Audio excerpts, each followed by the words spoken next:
اللهم صل على محمد وعلى آلہ وصحبہ وسلم۔ بسم اللہ الرحمن الرحیم۔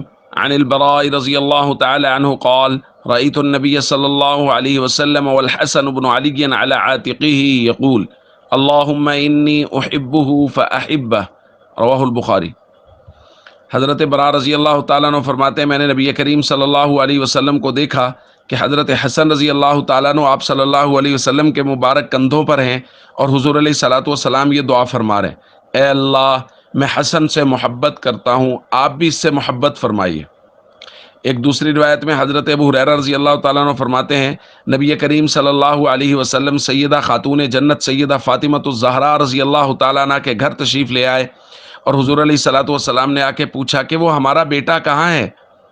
حضرت حسن رضی اللہ تعالیٰ عنہ دوڑتے ہوئے تشریف لائے اور حضور علیہ الصلوۃ والسلام سے گویا لپٹ گئے، اور حضور علیہ الصلوۃ والسلام حضرت حسن سے محبت بھی فرما رہے ہیں اور ساتھ ساتھ یہ دعا فرما رہے ہیں، اللہم احببہ واحب من یحبہ، اے اللہ حسن کو اپنا محبوب بنا لیجئے اور ہر اس شخص کو اپنا محبوب بنا لیجئے جو حسن سے محبت کرے۔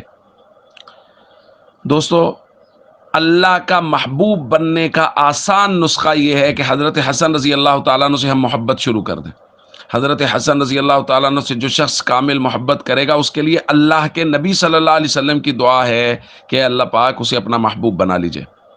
لیکن یہاں مسئلہ وہی ہے کہ کیا زبان سے کہہ دینا کہ مجھے حضرت حسن سے محبت ہے یہ کافی ہے اور اس سے دعا حاصل ہو جائے گی؟ نہیں دوستو، محبت ہمیشہ یاد رکھیے گا کہ محبت اپنا اثر رکھتی ہے۔ جب ہم حضرت حسن رضی اللہ تعالیٰ عنہ سے سچی محبت کریں گے تو ہمارے کردار میں اس کی پوری جھلک ہوگی، ان کے جیسی ہم عبادات کرنے کی اخلاق سیرت۔ تو حضرت حسن رضی اللہ تعالیٰ عنہ سے محبت کریں اور اس کا اثر ہماری طبیعتوں پہ یہ ہوگا کہ ہم نماز کے پابند ہوں گے، ہم قرآن کی تلاوت کے پابند ہوں گے، ہم با اخلاق ہوں گے، لوگوں کے ساتھ محبت سے پیش آئیں گے۔ اس لیے حضرت حسن سے کامل محبت رکھیں تاکہ اللہ کے نبی صلی اللہ علیہ وسلم کی ہمیں دعا حاصل ہو اور ہم اللہ کے محبوب بن جائیں۔ السلام علیکم ورحمۃ اللہ وبرکاتہ۔